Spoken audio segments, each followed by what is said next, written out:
Everybody, happy Wednesday. Hump day, they say it is.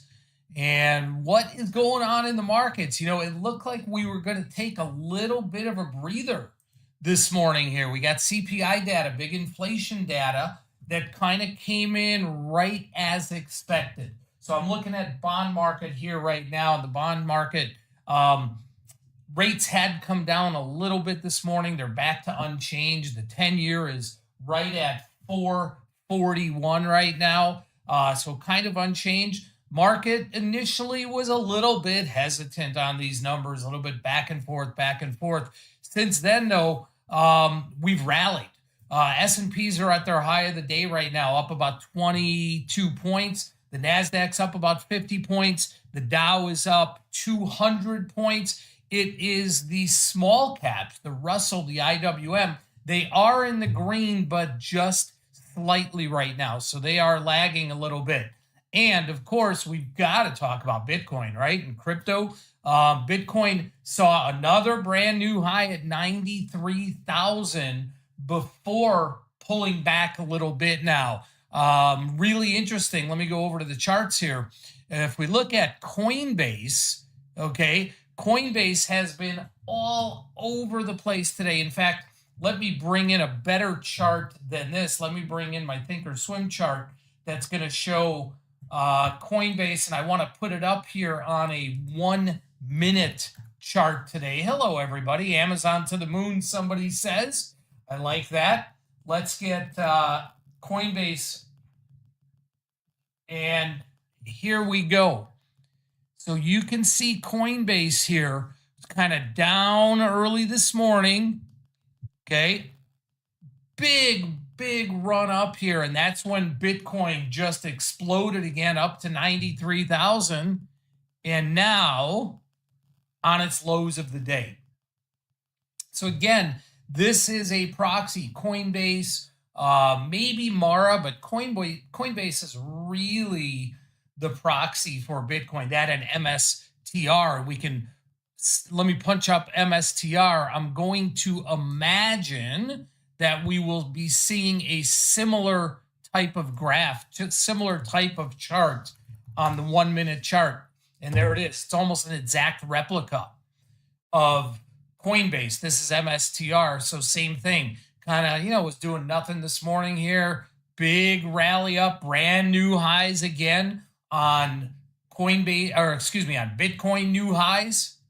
And then down, we're at the low of the day here. So, the market this is good. I mean, we can't just have this straight line up all the time. The little sell-off yesterday, and I say little because that's what it was. That's good, okay? And a little, jockeying back and forth here, that is healthy for the markets. Because if you can put in, some range-bound trade for a while, that sets up for the next leg higher. Speaking of next leg higher here, many of you might be in our MSFT Microsoft position, which finally showing some signs of life here. Boy, we'd been waiting on this one for a while. We got a nice pop in Microsoft today after being down this morning. Microsoft was actually down like $3.5 this morning. A nice little pop. So we adjusted our position. We always talk, or very often talk, about putting on an iron condor position. Okay, an iron condor is a position where you have a short call spread and a short put spread. Anytime you have a strategy with the word iron in front of it, that means you have positions on both sides of the ledger, call position and a put position. This is just a regular condor, a call condor, not an iron condor. The reason being is because the entire position is all on one side of the ledger. It's all calls. So what we have now is a long $10 wide put spread, and we have a short $5 wide put spread. So where do we always say that we want a stock to go, right? What's the goal? We want to go to the short strike. Well, in Microsoft, we now have two short strikes. So at expiration, anywhere between 440 and 445, the two short strikes, that would be ideal. All right, everybody. You're not here to hear about Coinbase or Microsoft or whatever it might be. Let's talk about prop trading. What is prop trading? How many of you know what prop trading is, guys? How many of you have heard about it? How many of you have ever thought about, boy, maybe, this is something for me? And prop trading's been around for a while. But is it worth it? Is it worth it? Okay, here to learn, not heard of it. Excellent, Gene. Well, I'm going to tell you what prop trading is all about. And yes, it is something we do here at Prosper. Now, I'm not giving you a pitch for it, but it is something we do. And basically, what prop trading is, prop stands for, it's just short. Okay, it's a shortened version of the word proprietary. Okay, it is the shortened word for proprietary. And what prop trading is, proprietary trading, prop trading is, it's when a financial institution uses their own capital to buy, sell, and trade. Okay, so bottom line is, we have students, and other prop firms have this also. We have students that trade with our money. That's right. Trade our money, not yours. Okay? You get all the upside, none of the downside. We are the ones that are at risk, or a prop firm are the ones that are at risk. Okay? So why would anybody lend someone else or give someone else money to trade with? How is that a good venture? How is that a good proposition? Well, you know what? There's no one better that I know than this guy right here, Mike Patton, to explain it to everybody. Mike, welcome in. Really excited that you are here today. And I know a lot of people want to know about prop trading. The reason Mike is here, everybody, is, hey, Mike and I go back a long time. We've been doing this together for 10, 11 years, maybe even a little bit longer. 12 years. Right? Maybe 12 years or so. Perfect. And Mike is a great trader, everybody. Mike is one of the first people I ever knew in this business, out of all the people I know, that actually went to work for a prop firm and became so successful at it that Mike is now back again with Prosper and started our prop trading firm called Thunder Trading. So, Mike, tell everybody what the benefits of trading with, and listen, there's benefits and there's downfalls, right? Just like we just talked about in the room, everybody, with that Microsoft position. When you're doing something that gives you a benefit, you're obviously giving up something as well. So, Mike, tell us about prop trading. Give us a quick background on your prop trading experience, and let everybody know, why it's really, really so important. Okay, awesome. Thanks, Scott, and thanks, everyone. Again, my name is Michael Patton. So just to give you a quick rundown, proprietary trading, the biggest plus is that you have a lot more money available to trade with than you most likely would ever have on your own. So let's think of it like this. When you're trading your own retail account, right? And I've been there, all of us have done it, right? If I have $10,000, $20,000, whatever the number is in my retail account, in order for me to get twice as much money, there's only two ways. Either I find the money somewhere where I borrow it, or I take it from some other place, like my savings account or my 401k, put it into a trading account to double my money that I could trade with. Or I return double, 100% on my trading to be able to increase the size of account that I have.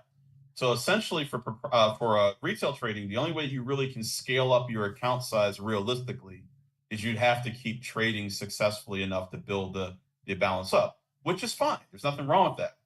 But think about like this. In order to double my account size as a retail trader, I have to get 100% return, right? In order for me to get twice as much money as a proprietary trader, I don't have to make 100%. I just have to make a consistent return, reasonable enough. And when I say consistent, I'm not talking about 30% a month or something like that. I'm saying if you make 2%, 3% in a month, you do that consistently over several months. Most every prop firm, and especially us a funder, we will give you at least double your buying power. So now your account goes from our standard 100,000, now you have 200,000. So you made basically a 6% return to get double your money. That's the big power of prop trading. So when I was getting into this business, that was the first thing I thought about. I was like, man, I don't have enough money to really build up. I mean, even if I get good, I was just thinking about this like 20 years ago. So even if I get really good at this, how am I going to really scale up? So it's basically the same logic that any company like Microsoft, Meta, Coinbase, you really want to be in the big leagues with the big money, you got to get backing. That's why companies go public, so they can get a lot more money coming their way than they most likely would have made if they just kept doing business by themselves and kind of raising themselves by their bootstraps. Now, there's only one downside to prop trading I can think of, and that is it is a job. You do have to be disciplined. You do have to show up. You do have to do work. You can't do whatever you want. When you have your own account, you can pretty much do anything you want. But in the prop trading world, there are rules, there are standards, there are parameters. You have to stay within them, just like any other job. But if you really think about it, if you've ever run a business, if you do anything you want, it doesn't work that well. Yeah, I was going to say if you don't want to work hard at it, whether it's Yep. trading for a prop firm, trading for yourself, or whatever it is, whether you're building widgets, you don't want to work hard at it, you're not going to be successful. Bottom line. Exactly. Bottom So bottom line. So I'm going to put this slide up real quick, Mike, here, Sure. so everybody can see.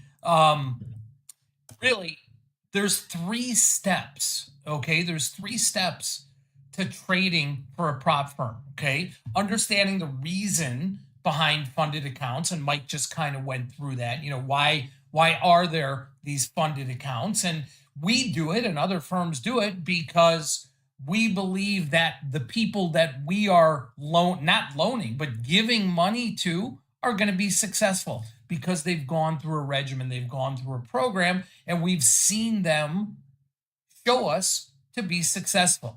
So, do you get to keep 100% of the profits? No, right? That's where that give and take is. You get to use our capital. In our case, in our program, you keep 80% of the profits. We keep 20%. Okay. Step number 2, one of the things that Mike teaches you, and one of the great things about our program, okay, most prop trading firms, once you've passed whatever credentials you need to, they give you the money and then boom, you are on your own. Not here. Just like in my room, Mike Shore's room, Charlie Moon's room, you have your mentor, you have your coach there every single day. Same with our program. Mike Patton is there with you. And then Mike, because he has done this himself, because he is your mentor, he's going to show you how to outsmart, these challenges, secure your funded account. So, Mike, I know there's really 3 things, you're looking at any one point. And we're going to get into some of the stocks here, guys, that Mike is looking at, as he's looking to trade here. But there are really 3 things here, okay, that we need to talk about: strategic and market trends. The first one is YCTO. That's what you've labeled it. What is YCTO? Okay. So the YCTO is basically the gap that most people recognize between where a stock closed the previous day, where it opens the current day. So if you can see my screen's on I think you guys can There we go. There's Mike's screen now, everybody. So let's look at Meta. So this is today for Meta. I do have a few other things on the screen, but the red dotted line, that is Meta's previous day's close. So that was the close for Tuesday. And today, Wednesday, we have the green dotted line, which is today's opening price. So the YCTO is just the price range between the closing price of the previous session and the opening price of the current session. That's it. Now, the reason why this is so important is because when a stock is stuck inside of here or it's trading very close to it, we don't perceive there's much of a high probability the stock is going to be a good trend So we look for stocks that basically break away from this range early in the session. You can see that here, where at the start of this session, we saw Meta break lower at first, and we were actually able to trade this. This was one of the alerts that I sent out. I give heads up every day in the funder coaching room, so people have things they can do while they're still learning how to identify their own opportunities. This was one we were able to catch on the way down. We did have a target, which actually was right about there. So we were able to get to the target and then it came back up afterwards. So the YCTO is very important. It's just a place that you're looking for as the staging ground for where a trend either goes up or goes down. So if anything's not moving up and away or down and below from that early first 15 minutes of session, if you're not seeing any progression, most likely that's not going to be a big trend. Okay. So Yep. that's the YCTO, something that Mike has, come up with, Mike has developed that is so critical to what he teaches and how to trade it. Obviously, there's other things Mike is watching also, just like we all do, right? Things that affect the markets. Recently it's been election results, right? And what Mike will tell you, I think, is that we love volatility. Just like I love it, Shore loves it, Charlie Moon loves it, Mike Patton loves it as well. We are all very well versed in understanding volatility and trading volatility. So before I get into the other stock that Mike is really honing in on right now, which is NVIDIA, which you can see on your screen right now, let's all go to it here, guys. Okay. What is our word of the day for the wheel? I'm sure you guys could have probably guessed this. Okay. It is prop. Make sure you get prop in the chat here for a chance at the wheel. And yes, I know we made a mistake yesterday with a couple of you that actually entered in yesterday, 2 of you, and for whatever reason, we effed up and we didn't get you on the wheel. So you guys know who you are.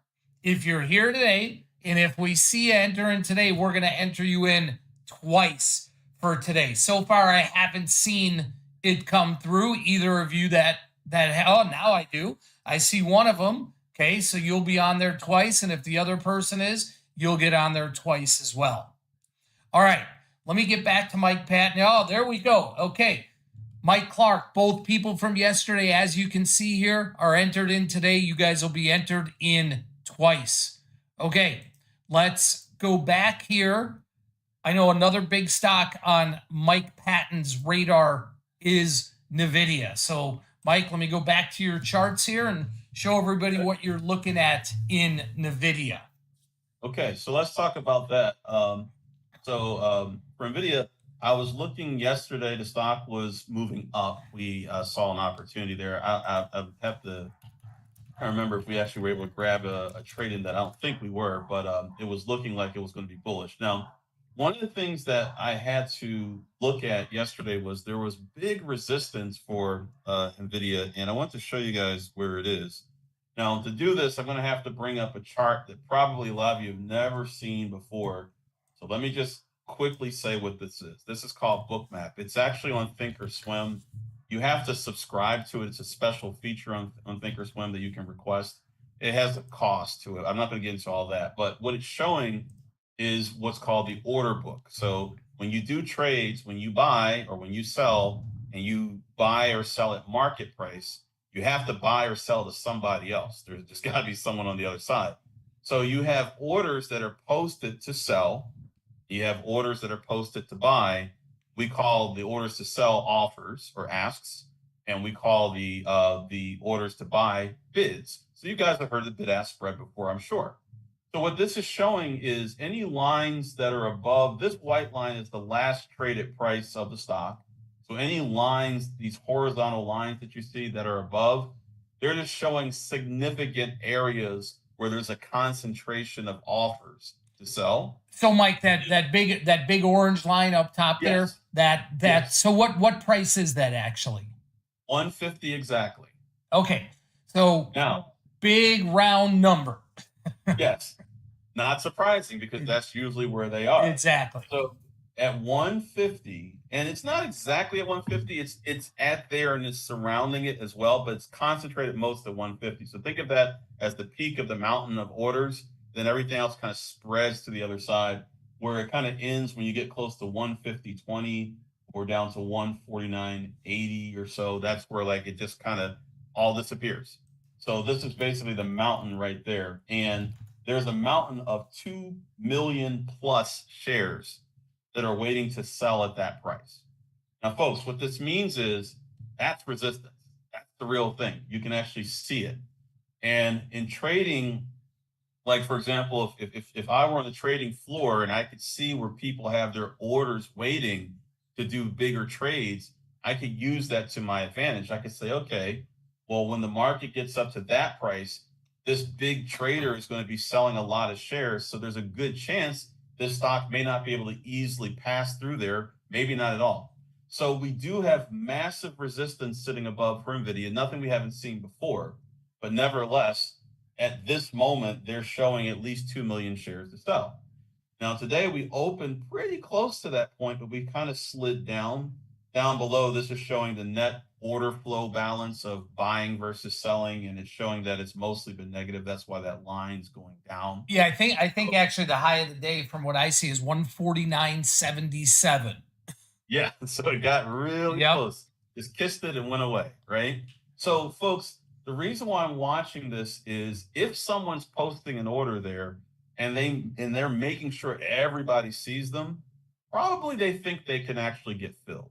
And a lot of times the market eventually goes right to these places and it eventually goes through them. So keep an eye on that. If you start to see this stock rallying towards that price, 150, pretty good chance that when we get there, you're going to see a little dance around. Maybe the market dips a little bit, but if it powers through there, then we just have to look above and see what else is above there. And at this point, the next major level is at 155, then 160, but these are nowhere near the size of the one at 150.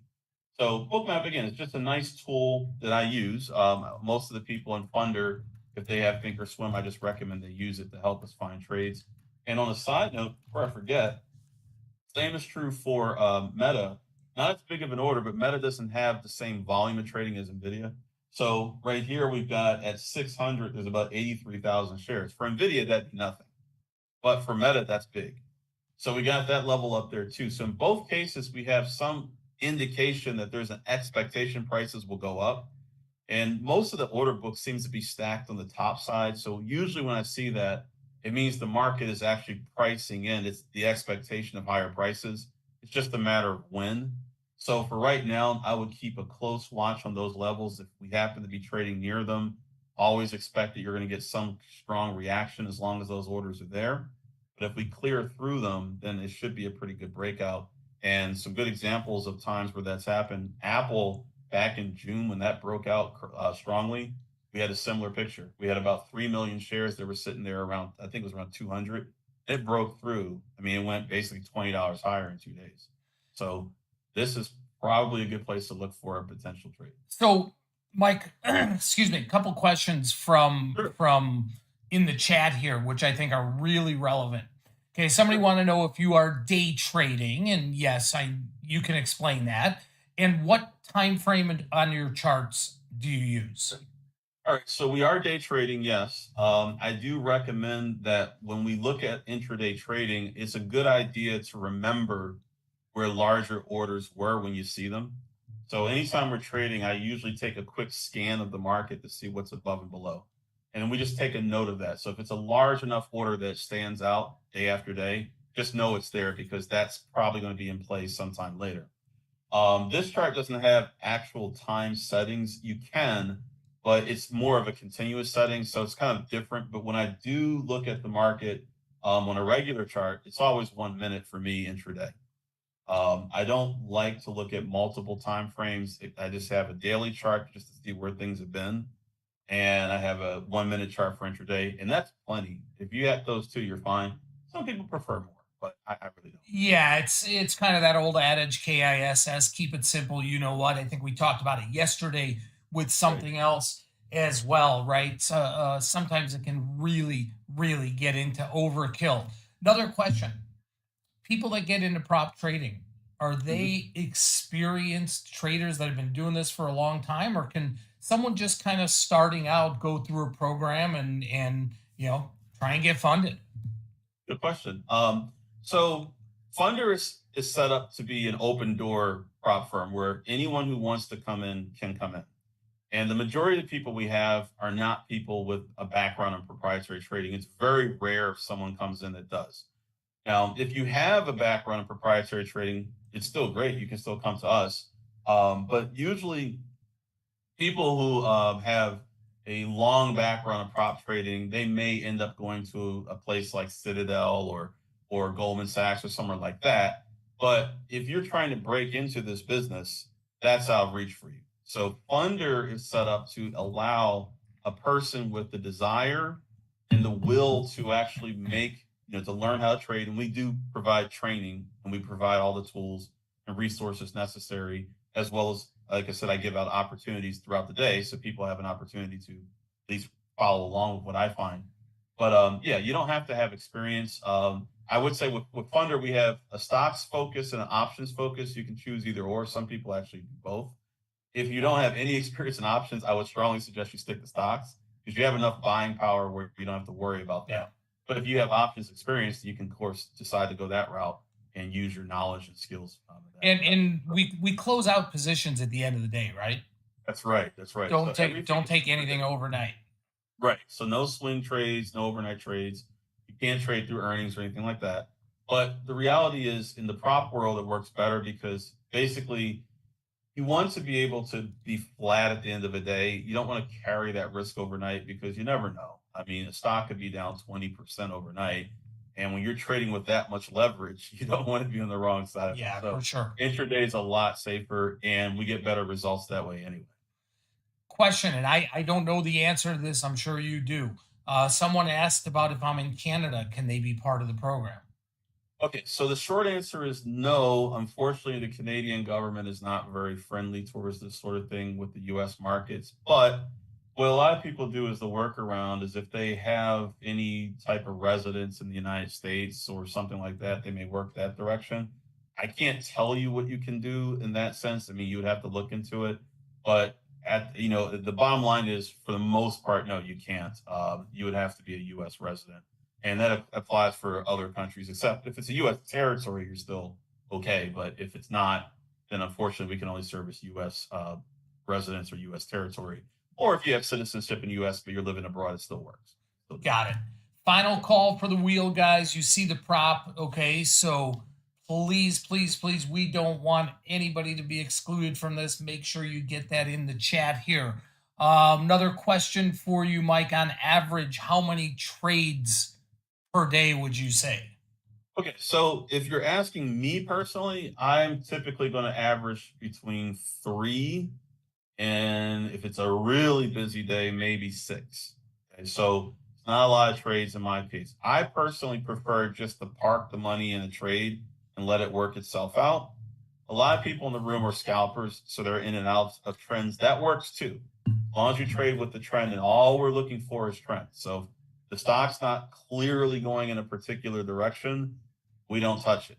At least that's not what we're supposed to do. And the best results we see are for people who just follow that idea. So if you're a scalper, you like to be in and out, but you follow the trend, great.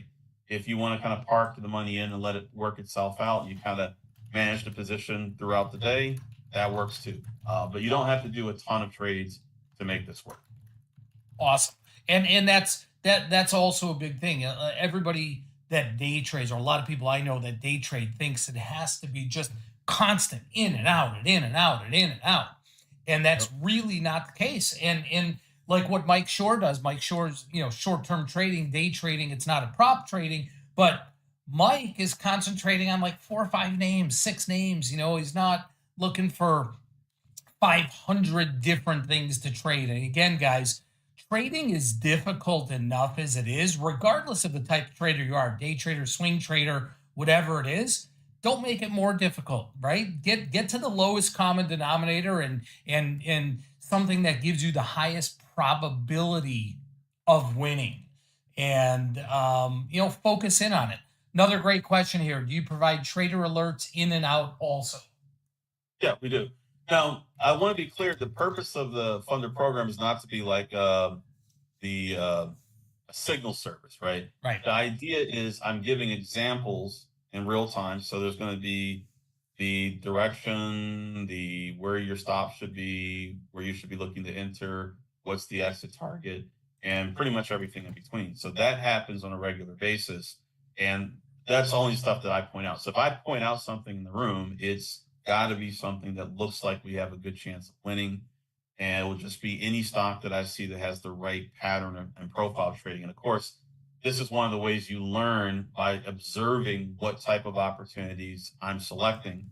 So you get better and better at that. So that way you can eventually start to replicate. And all the stuff I use, by the way, you get it as well. If you're a funder member, all the tools I'm using, et cetera, you get access to them as well in the room. So it's not like I have something that you don't have. Everything I'm doing, Listen, guys, again, the bottom line is it's a great opportunity if you are going to be diligent, just like anything else. If you're going to work hard, it's a great opportunity to get a lot of capital to be able to trade with and keep the majority of the profits and have none of the risk. Motown guy, it's 80-20. Profit sharing is 80-20. And that's 80 to you, 20 to us, or, any firm that's out there, it's going to be something similar to that, but 80-20. You don't share any risk. Right. And all the losses are absorbed by us, by the way. Okay, so there's a couple links in here, guys. One is to find out more about the program. And then actually, Mike is doing a Webby tomorrow, right, Mike? Yep. So tomorrow evening, you'll be at 4:30 Eastern. Yeah, I just, so after the close of the market, I just put that link in there.